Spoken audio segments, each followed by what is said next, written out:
Bienvenidos y bienvenidas a un nuevo programa de Construyendo Futuro, un medio de comunicación del Foro Politécnico y la Cámara de Economía Popular y Solidaria de Guayaquil. Hoy contamos con la participación del arquitecto Luis Alfonso Saltos Espinosa, graduado en la Universidad de Guayaquil y magíster en Planificación Urbana y Regional en la Universidad de Buenos Aires. Desarrolla sus actividades en el sector público y privado, es docente en la Universidad de Guayaquil y consultor en arquitectura y urbanismo. Bienvenido, Luis. Adelante. Muchas gracias, muy buenas noches. Les agradezco de antemano la invitación. El día de hoy lo que quería conversar con ustedes es los criterios para el desarrollo urbano de Guayaquil.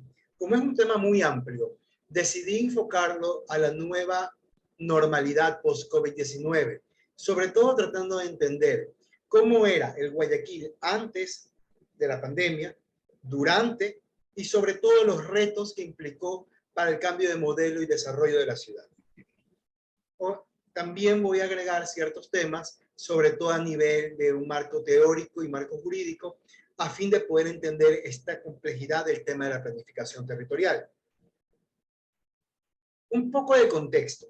La planificación territorial en Latinoamérica inició con la Carta de Punta del Este, cuando realmente todos los gobiernos a nivel latinoamericano comenzaron a adoptar este modelo de desarrollo venido de las ciertas regulaciones de la CEPAL y también con la Alianza del Progreso. A partir de ello, se generó la planificación normativa como un modelo de crecimiento económico aplicado a los territorios. Luego, progresivamente, en la historia de los 90 en Ecuador, se generaron ciertas secretarías, por así decirlo, llevándolo a nuestros términos actuales, que trabajaban en la planificación. Ya con la Constitución del 2008 se genera el marco actual con el cual estamos trabajando y con ello también posteriormente el COTAD, que viene a ser el Código Orgánico de Organización Territorial, Autonomía y Descentralización, que es la base fundamental para la planificación territorial del Ecuador, conjuntamente con el Código de Planificación y Finanzas Públicas. Perdón, el Código de Planificación y Finanzas Públicas, sí. Y también con la Ley Orgánica de Ordenamiento Territorial, Uso y Gestión de Suelos. Paralelamente, existen otros cuerpos legales a nivel nacional que ya forman parte del entendimiento para poder generar un esquema de planificación territorial, por lo menos en este caso enfocado a los cantones. Por ejemplo, la nueva ley orgánica de vivienda de interés social y otras leyes que son parte del compendio que hay que comprender para aterrizar la problemática. Entonces, teniendo esto en la mente, lo que yo puedo señalar y lo que más me interesa que quede claro es la Constitución, en donde en la Constitución ya está establecido la importancia de la planificación para el trabajo exclusivo, las competencias exclusivas de los gobiernos autónomos descentralizados, tanto provinciales, cantonales y juntas parroquiales. Pero lo más importante, que por lo menos quiero hacer eco, es del artículo 31, donde está establecido el derecho constitucional del disfrute pleno de la ciudad y sus espacios públicos, bajo los principios de sustentabilidad, para poder encontrar ese equilibrio entre lo urbano y lo rural, y sobre todo para el ejercicio pleno de la ciudadanía. Entonces, teniendo esto muy claro, nosotros como ciudadanos ecuatorianos tenemos garantizado el derecho a la ciudad. A partir de ello, en el Código de Planificación y Finanzas Públicas ya se establece la obligatoriedad del ordenamiento territorial y señalan que viene a ser el instrumento para la planificación el Plan de Ordenamiento Territorial, en el cual se van a formular los planes y las políticas para generar la planificación en el territorio. A partir de ello, en el Código Orgánico de Ordenamiento Territorial, Autonomía y Descentralización, ya menciona las competencias exclusivas y funciones que van a tener los municipios, en donde ya tocan muchos temas que debemos comprender, sobre todo como ciudadanos, temas que tenemos que exigir a nuestros municipios. Por ejemplo, la planificar, construir y mantener la vialidad pública, planificar, construir y mantener los espacios públicos destinados para el desarrollo social, cultural, etc. También, como función, es promover el desarrollo sustentable y la elaboración del Plan Cantonal de Desarrollo del Ordenamiento Territorial y las políticas públicas. Para ir terminando esta parte jurídica, este marco jurídico, en la Ley Orgánica de Ordenamiento Territorial, Uso y Gestión del Suelo, conocida como LOTUS, ya especifica como principio rector qué es el derecho a la ciudad. Y sobre todo garantiza la participación democrática, planificación y gestión como mecanismo de mecanismo de información pública, transparencia, entre otros. Y sobre todo, algo que me parece muy interesante, es la función pública del urbanismo. Esto quiere decir, para poder generar el principio rector, el entendimiento, el enfoque con el cual se va a aplicar el urbanismo desde el sector público, que viene a ser todas las decisiones relativas a la planificación y gestión del suelo, se adoptarán sobre la base del interés público, ponderando las necesidades de la población y garantizando el derecho de los ciudadanos a una vivienda adecuada y digna, hábitat seguro y saludable, y a un espacio público de calidad y disfrute del patrimonio natural y cultural. Nótese que todos estos cuerpos legales fueron establecidos antes de la pandemia. A partir de ello, tenemos los Objetivos de Desarrollo Sostenible, en el cual son parte de la Agenda 2030, en la que establece metas e indicadores que todos los países miembros de la ONU tienen que lograr. A partir de ello, el Ecuador, en la presidencia del Ecuador, mediante el decreto 371 del 19 de abril de 2018, declaró como política pública del gobierno la adopción de la Agenda 2030 para el desarrollo y para todos los niveles de gobierno. Eso quiere decir que para todo lo que hablemos de planificación, tiene que entenderse los ODS. Ahora, ya entrando un poco a la temática de los problemas urbanos. Lo que aquí puedo yo señalar, y voy a tratar de pasar esta parte un poquito rápida, igual quedan los gráficos para que ustedes los puedan apreciar. Entendemos que vivimos en un mundo urbanizado y en un Ecuador urbanizado, donde el mayor porcentaje de la población vive en ciudades. Entonces, al vivir en un mundo urbanizado, en un país urbanizado, los problemas urbanos, disculpen la redundancia, pero para hacerle mayor énfasis, generan todos los problemas que la sociedad tiene. Y también que de una u otra forma hacen eco en la zona rural. A partir de ello también vemos en el Ecuador una inequidad urbana. ¿Qué quiere decir con esto? Que aproximadamente 2.8 millones de ciudadanos y ciudadanas están localizados en asentamientos precarios e irregulares, en el que hay un aproximado de 37.000 y más hogares localizados en zonas de amenazas no mitigables y protegidas y o declaradas no habitables, y que el crecimiento urbano descontrolado genera una fragmentación social y territorial, en la que pone en peligro los asentamientos, los territorios ecológicos sensibles y agroproductivos. En otras palabras, el modelo actual de desarrollo y crecimiento urbano genera problemas no solamente sociales, sino ambientales. Y ese es el escenario con el cual llegó antes de la pandemia, repito. Avanzamos un poco en ciertas problemáticas. El hacinamiento, en donde en Guayaquil el 16.6% de la población vive bajo condiciones de hacinamiento, en casas precarias que no superan los 60 metros cuadrados. Esto quiere decir que vivimos en una ciudad donde la calidad de vida es muy baja, donde el 16% de hogares de la ciudad viven más de un núcleo familiar por casa. ¿Y qué ocurre con esto? Ocurren problemas de seguridad, problemas de violencia de género, problemas de abuso a niños y demás temáticas que conocemos desde la índole social, pero que tiene un problema enfocado en la planificación y desarrollo territorial. También tenemos la expansión de la mancha urbana, donde nosotros hemos visto el crecimiento urbano de las ciudades, en este caso Guayaquil, que estamos tocando el día de hoy, y que se ha expandido, depredando sus recursos rurales. Cuando hablo de recursos rurales, me refiero a todos los recursos naturales, todo lo que está en la ruralidad, que podemos hablar del sector agropecuario, el sector el sector ecológico, perdón. Y aquí hago un cuadro con unas imágenes, como ustedes pueden ver, abajo están las referencias, en donde se puede apreciar el crecimiento de todas las ciudades del Ecuador. Como repito, nuestro problema es problema urbano. A partir de ello, ya podemos comenzar a analizar este tema de la expansión urbana. Esta imagen me parece muy interesante, es la zona sur de Guayaquil, donde se ve claramente esta división entre el sector urbano y las camaroneras, en donde a partir de las competencias y funciones exclusivas de los municipios, estos tipos de situaciones son las que se tienen que regular y planificar. En donde paralelamente tenemos problemas de soberanía alimentaria. Antes de la pandemia ya teníamos alertas en donde, debido al crecimiento urbano y a procesos de expansión de procesos de expansión de otros servicios, de otras actividades agropecuarias, por ejemplo, ganadería y demás, la soberanía alimentaria está en déficit. Entonces vemos que hay una mayor presión sobre el sector rural, con lo cual los sectores de desarrollo de los alimentos están más lejos de las ciudades. Algo que durante la pandemia nos dimos cuenta, incluso con el último paro. El tema de la movilidad. Los municipios tienen la competencia de la movilidad establecida muy claramente y detallada en el COTAF.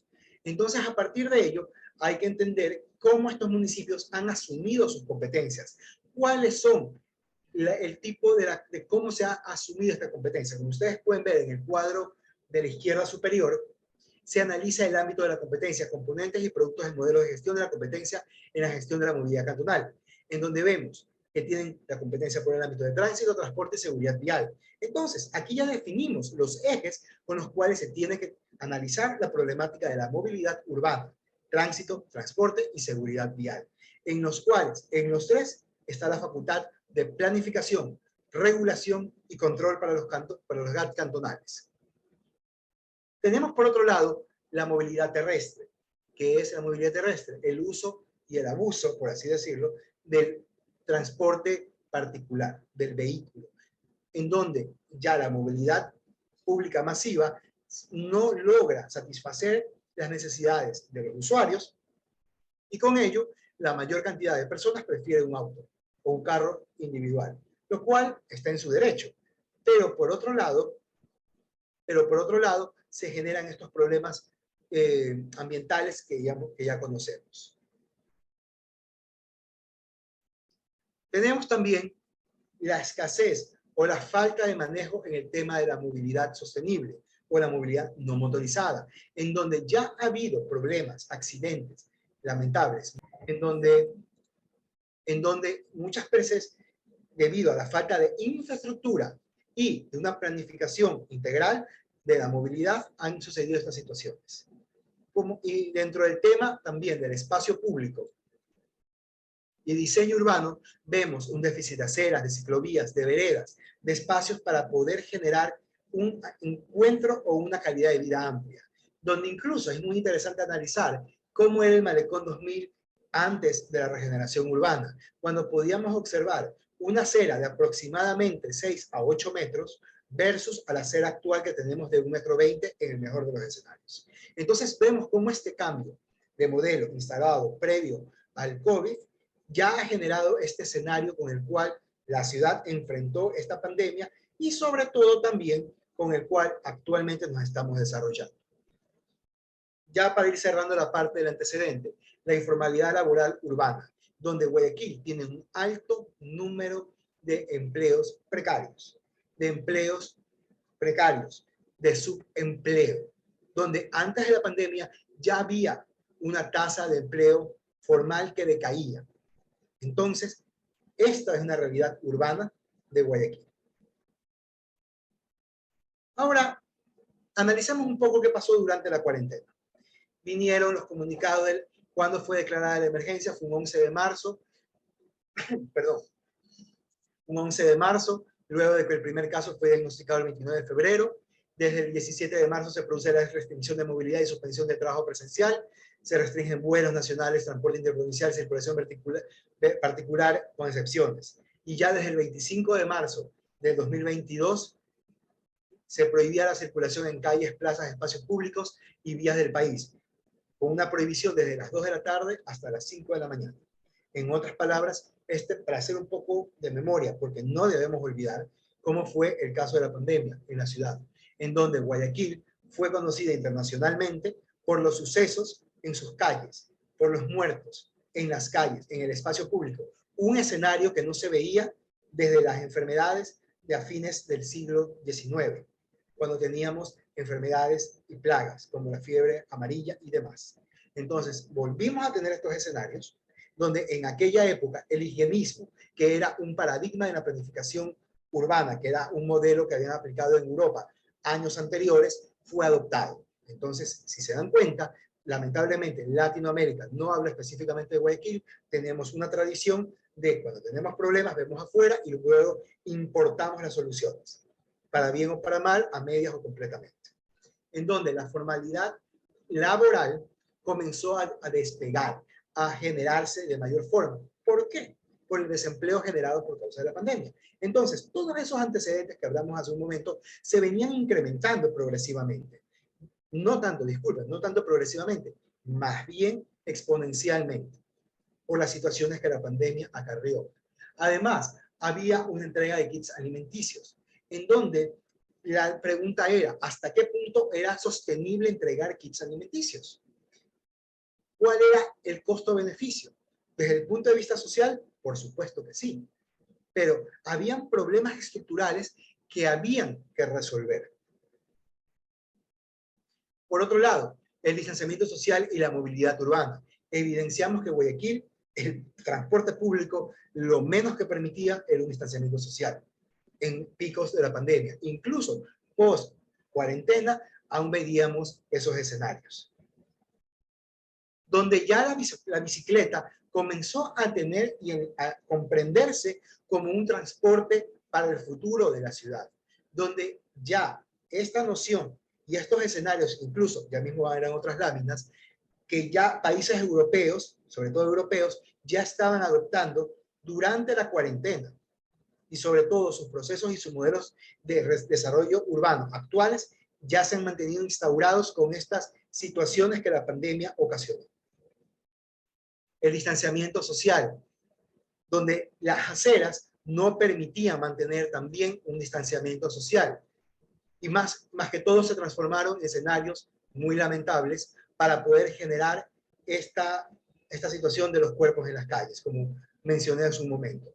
En donde las calles en sí no permitían, las aceras, disculpen, no permitían mantener un distanciamiento social. Como ustedes pueden ver en la imagen de la izquierda, eran imágenes de las afueras del mall, tanto Guayaquil, se me fue el nombre, bueno, de un centro comercial de Guayaquil. Y abajo ustedes pueden ver lo que eran los mercados populares, en donde por más que existían normas para el distanciamiento social, no se concretaban. En donde también se cambió un poco la estructura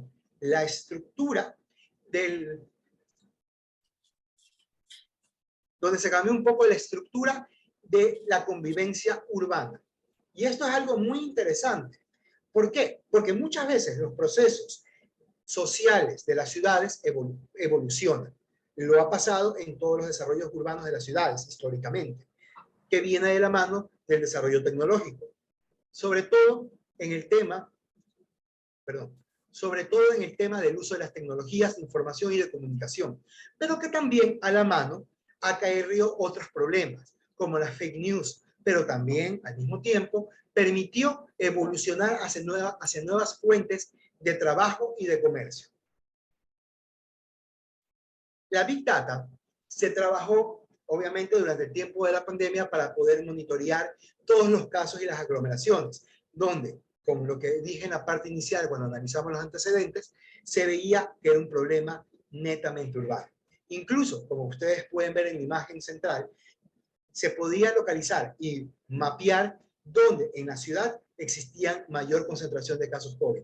Lamentablemente, esta página algunas veces se podía desactualizar o desactualizaba, pero nos permitía, de cierta manera, poder observar esta situación en las ciudades.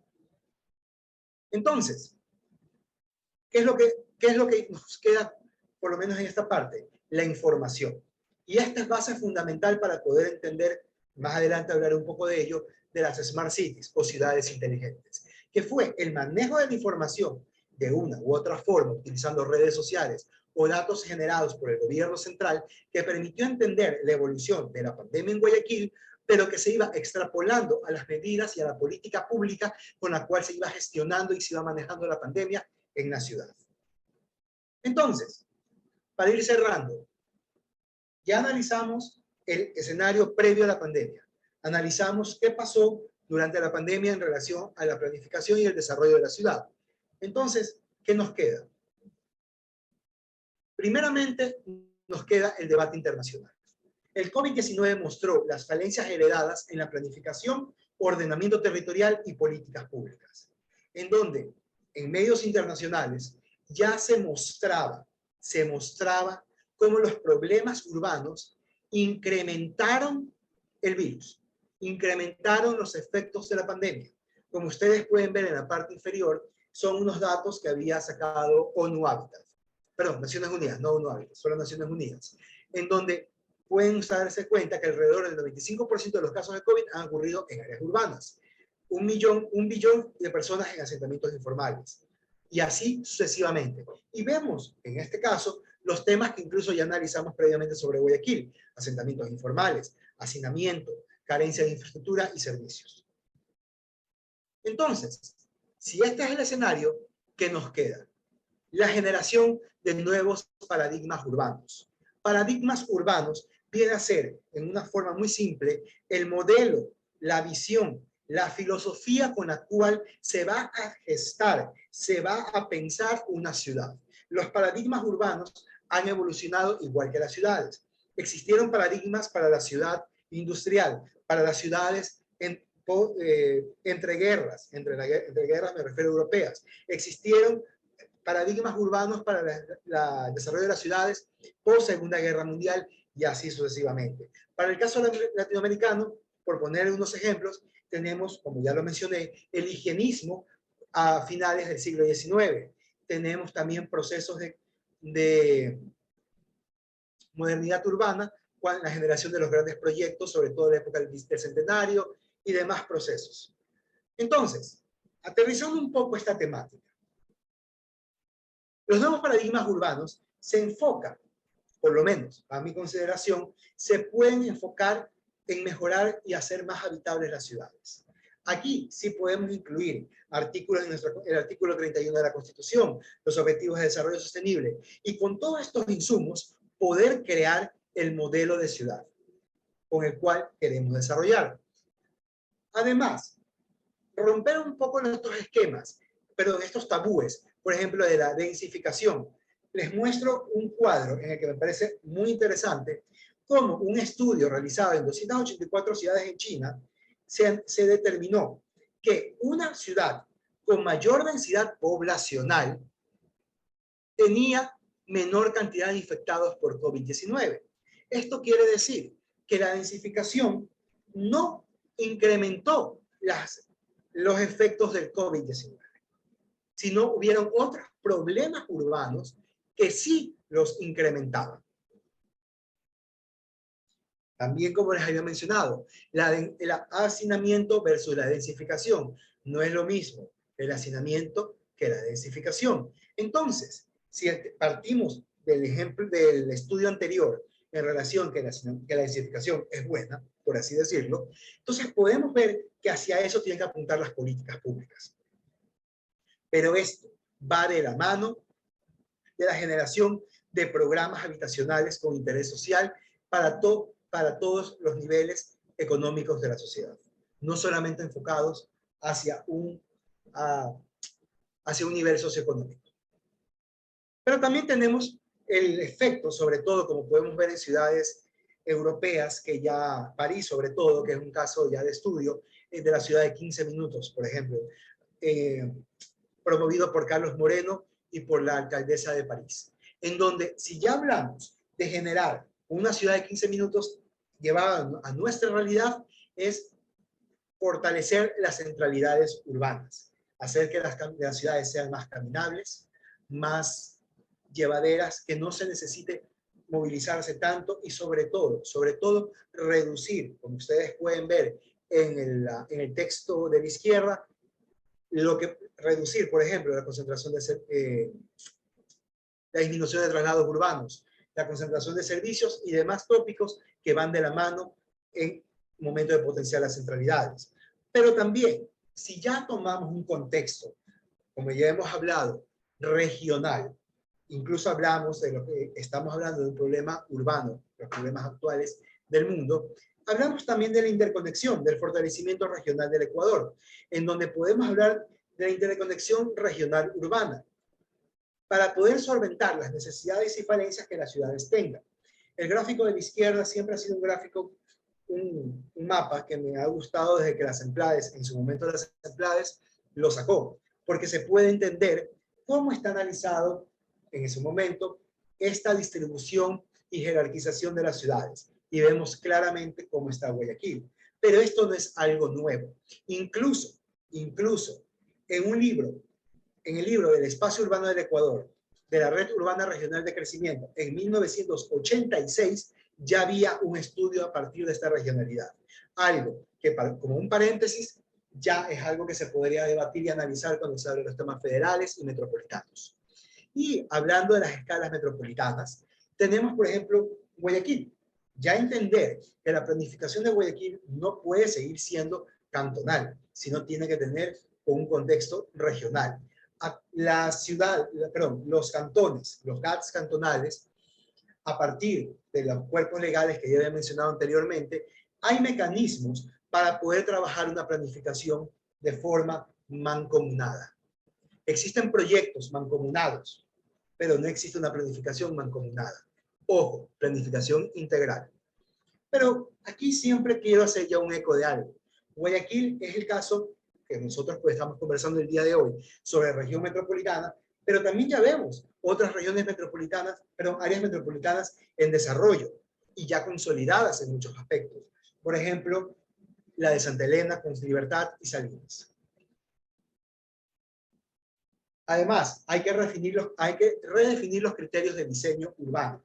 Entender qué es el diseño urbano aplicado para una ciudad post-COVID-19 y sobre todo para una ciudad de Guayaquil, en donde no es solamente tener normativas generales para la construcción, sino también ya definir nuevos criterios que permitan entender nuevos lineamientos para el diseño urbano, enmarcado en todo esto que revisamos al inicio, el distanciamiento social, las aceras, la movilidad y demás. Para poder generar una confianza y seguridad, en este caso, sanitaria. ¿Por qué? Porque actualmente seguimos viviendo con la mascarilla, lo cual puede ser bueno o malo dependiendo a quién le pregunte. Pero esto generó nuevos procesos del uso del espacio público en todos sus aspectos. En donde el espacio público tiene que entenderse como un escenario no de informalidad, sino de una informalidad llevada a la formalidad. ¿Ok? Por eso digo, informalidad no informal. Suena un poco cacofónico, pero es la idea.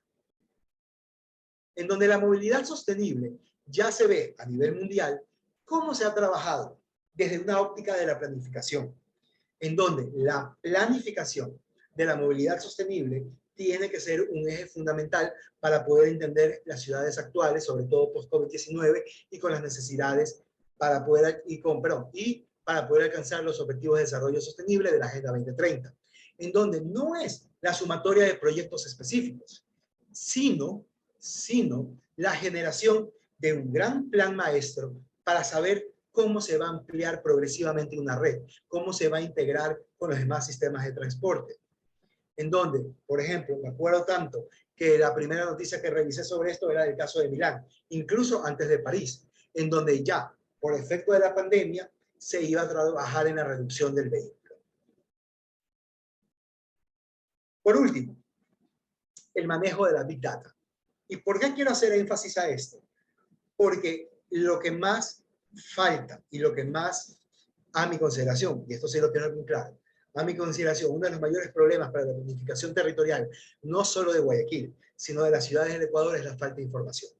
Nosotros aún seguimos trabajando y viviendo con un censo del 2010, lo cual al 2022, luego de una pandemia, luego de una migración venezolana que ha afectado a todas las ciudades latinoamericanas, incluido Guayaquil, los datos y las proyecciones que se hicieron en el 2010 para nada son reales, Entonces, vemos la necesidad de generar información, pero información aplicada a una ciudad inteligente, no una ciudad con más Wi-Fi o una ciudad con ese tipo de servicios, sino generar información aplicados al esquema de los sistemas de información local, que es de manejo de los gobiernos autónomos descentralizados cantonales y provinciales, que deben generar insumos, no solamente para poder saber lo que sucede al momento en las ciudades, sino también para poder generar un monitoreo y evaluación de las políticas públicas y las administraciones municipales.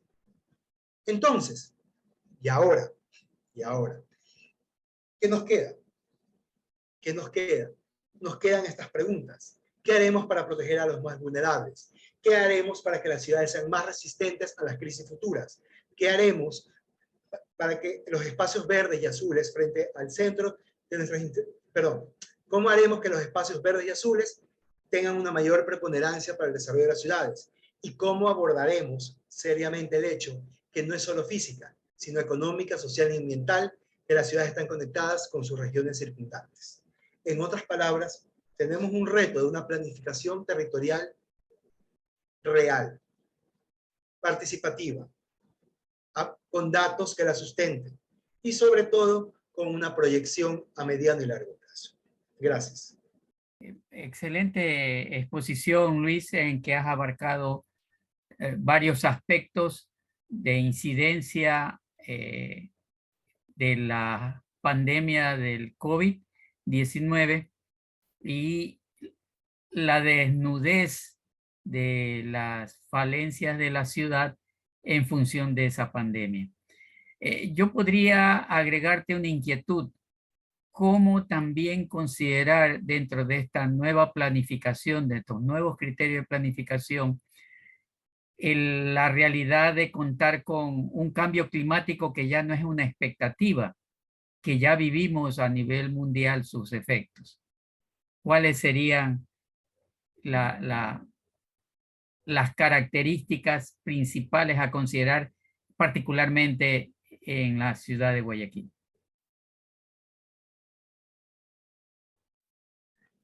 Ok, sobre el tema del riesgo del cambio climático. Existen dos enfoques, la mitigación y adaptación al cambio climático. Entonces, a partir de ello, entender que mitigar es reducir estos efectos que ocasionan el cambio climático. Y adaptarse es que los sucesos actuales que ya han sido producidos por el cambio climático, darle la vuelta de tuerca, por así decirlo, y nosotros adaptarnos a esa situación para nuestro desarrollo actual. Entonces, son ejes de la política pública que tienen que trabajarse para poder generar los programas y proyectos enfocados a la mitigación y adaptación al cambio climático vistos en las ciudades. Por ejemplo, un ejemplo de cada uno. Mitigar es el más sencillo, por así decirlo, en donde ustedes han escuchado la reducción del CO2 en el ambiente para reducir la huella de carbono y con ello los efectos en la capa de ozono y demás. En otras palabras, para mitigar el CO2, reducir el transporte particular y promover el transporte de la movilidad sostenible y demás. En cambio, adaptarse, por ejemplo, ya tal vez me sale un tema un poco de Guayaquil, pero en algunos países lo que se ha hecho es, debido al cambio climático, las condiciones climáticas, para la redundancia, de ciertas terrazas de cultivo han cambiado. Entonces, lo que han hecho es adaptarse a partir de los nuevos climas para la producción, para la generación de nuevos productos agrícolas. Entonces, espero con esto poder entender esos dos enfoques, explicar esos dos enfoques.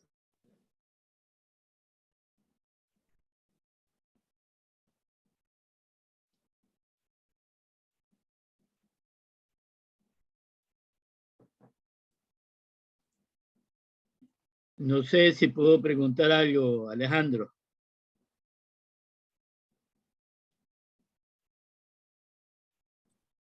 Adelante, Jorge.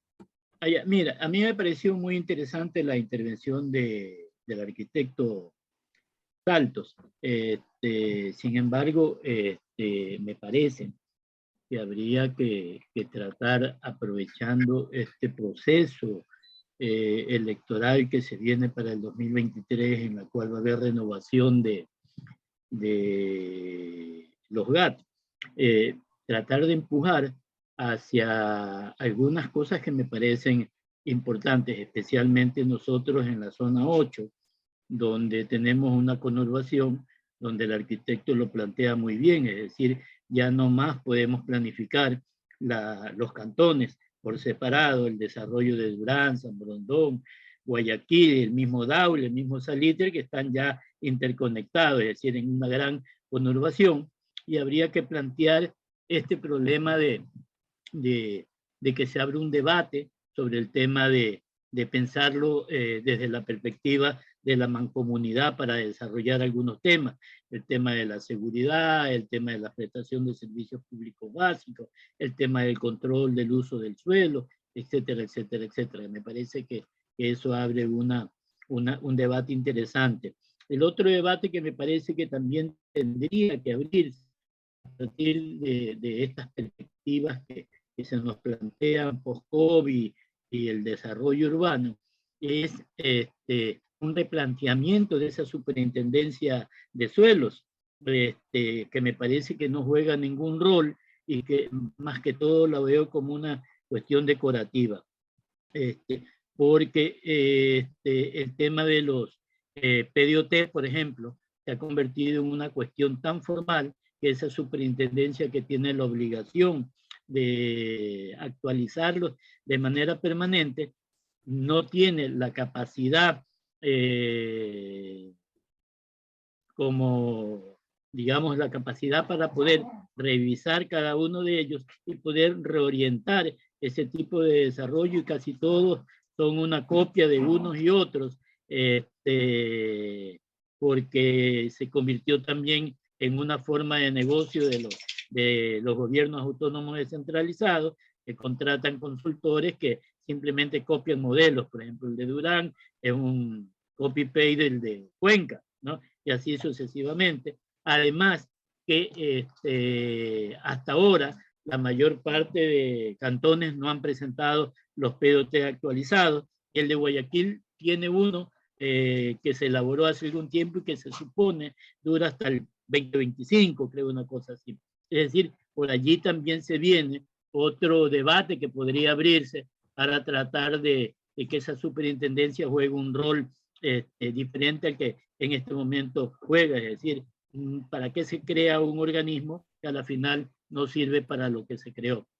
Entonces, por allí me parece que son dos temas importantes para aterrizar todas estas propuestas de desarrollo que se han bajado acá y que se podría armar en una mesa técnica, en un debate mucho más amplio a nivel de local, incluso nacional. Y un pequeño dato de corrección en la presentación. Yo sé que mucho de la información no se puede actualizar por el tema del INET, ¿no?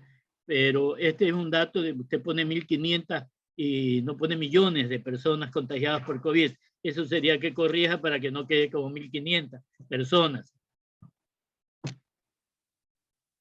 Eso, solamente eso.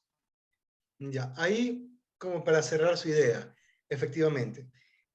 Hay algo que creo que uno se entiende bien, que es o sea, que por lo menos la población no lo comprende, la importancia de un plan de ordenamiento territorial, donde un PDOT es la planificación para los 4 años del municipio, y es, como ustedes pueden saberlo, causal incluso de destitución si no se cumple. Y el PDOT nace porque para construir un plan de ordenamiento territorial los insumos, el primero es el Plan Nacional de Desarrollo, de cajón, pero también los planes sectoriales a nivel nacional, pero también el plan de gobierno del candidato que ganó. En este caso, si ganó el alcalde, con su plan de gobierno es parte fundamental para la construcción del plan de ordenamiento territorial. Y para medir si el alcalde, en este caso, o la autoridad elegida, cumplió, tiene que verse en metas e indicadores que lo que él señaló en su plan de gobierno fue cumplido en el PDOT. Ok, eso como algo breves de rasgos. El tema de lo metropolitano, sí, efectivamente.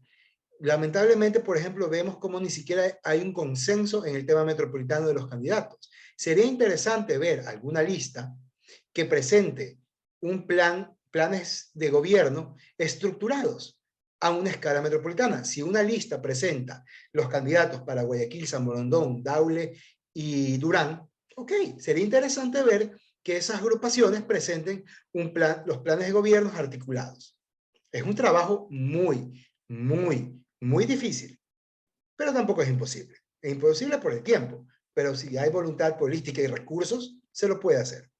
Y por último, el tema de la Superintendencia de Ordenamiento Territorial, la SOT. La SOT realmente, como determina la LOTUS, personalmente no me parece mal, como estipula la LOTUS, la Ley Orgánica de Ordenamiento Territorial, Uso y Gestión de Suelo, en el cual es el único organismo con capacidad fiscalizadora de los municipios, porque ni la Asamblea puede hacerlo. Contraloría puede para temas específicos, pero a nivel de la competencia de planificación, manejo del espacio público y desarrollo urbano, entra la SOT. Lamentablemente, los procesos de fiscalización de la SOT no hemos visto, por lo menos de lo que se conoce por los medios, cómo ha llegado un proceso incluso a una institución de una autoridad o a la sanción de una autoridad, lo cual, según la LOTUS, sí tiene la capacidad de superintendencia. No digo que esté mal que la SOT permita y motive las capacitaciones, las articulaciones territoriales para la generación de los planes y demás temas. Está bien, pero creo que esa es una de las falencias que le falta a la SOT. Sí, mira, perdón que interrumpa. Sobre este tema de la superintendencia, ¿no? Yo presenté una denuncia a la superintendencia por un tema que me parecía terrible aquí en Durán. Yo vivo acá en Durán. El municipio comenzó a bajarse el cerro Las Calenturas, que es el cerro que queda en Peñón del Río, justo en una mina para extraer material para rellenar en Durán, a menos de 100 metros de donde está el reservorio de agua del cantón. Yo me quejé al superintendente directamente, y la respuesta fue de que ellos no tenían gente ni la capacidad para mandar a alguien a vigilar qué era lo que había pasado, ¿no? Entonces, porque carecían de presupuesto y que todo el personal de ellos era solo el abogado, el jurídico por zona o por zona, creo que me manifestó, y el tema administrativo, y pare de contar, y por lo tanto no tenía esa capacidad. Se lo hizo llamar a través de unos amigos asambleístas a una comparecencia de la asamblea sobre el tema de Durán, y lo que manifestó es que lo que máximo podía hacer es una multa de 2 salarios mínimos vitales al alcalde que estaba destrozando un cerro y que se estaba vendiendo una cantidad terrible de material ahí. Es decir, una situación complicada por justamente crear organismo que me parece válido y yo estoy de acuerdo con esa superintendencia si cumpliera su cuestión, pero se los crea y no se los dota de presupuesto. Yo le daba una idea al superintendente cuando hablaba y me decía esto que no tenía personal operativo, le decía que yo no entiendo qué hace la Secretaría Técnica de Asentamientos Humanos Irregulares en el MIDUBI, cuando esta secretaría debería ser un equipo operativo de la Superintendencia de Suelo. Quedó en que iban a hacer alguna gestión durante este año, pero veo que tampoco la hicieron. La Secretaría Técnica de Asentamientos Humanos sigue en el MIDUBI y ahora inclusive con temas terribles de violentar competencias, tales como me decían que ahora están incluso otorgando cuestiones de terrenos, cosas así, que no podrían hacerlo porque no es competencia de ellos. Pero en todo caso hay toda una situación complicada, ¿no? Y lo último, que es lo que hemos visto, es que ha habido de alguna manera este desarrollo de la conurbación, en la cual el sector inmobiliario potente se trasladó para San Borondón, la migración pobre a invadir Durán, que se ha convertido en el cantón con mayor suelo invadido del país, pero también con un crecimiento industrial que desgraciadamente el municipio de ese cantón no logra regularlo, y nuevamente vamos a tener como en el viejo Guayaquil, en que las viviendas comenzaron a situarse al lado de las fábricas y nuevamente va a haber problemas de ese tipo. Entonces creo que es interesante abrir un debate sobre estos procesos del crecimiento y el desarrollo urbano post-COVID bajo estas premisas que yo creo que son importantes desarrollar. Interesantes exposiciones. Nosotros agradecemos a Luis su detallada exposición. En definitiva, se necesita en la ciudad de Guayaquil, como manifestaba Luis, una programación, una planificación cantonal, regional, no cantonal, vinculante con la incidencia y la influencia y la interconectividad que están con los cantones periféricos a Guayaquil, y que se tiene que prestar muchísima atención al uso del suelo, a la planificación de programas de vivienda con carácter social para accesibles a todos los ciudadanos, a atender la generación de empleo pleno y el uso del Big Data en una transparencia evaluativa de la gestión, no solo informativa, sino evaluativa. Estamos complacidos con tu exposición, Luis. Esperamos contar con tu presencia en futuras organizaciones de estos temas muy interesantes y necesarios para nuestro desarrollo. Compañeros, compañeras, estimado invitado, muy agradecidos por esta cordial participación. Nos veremos en una nueva programación de Construyendo Futuro. Muchísimas gracias. Gracias. Gracias, gracias también.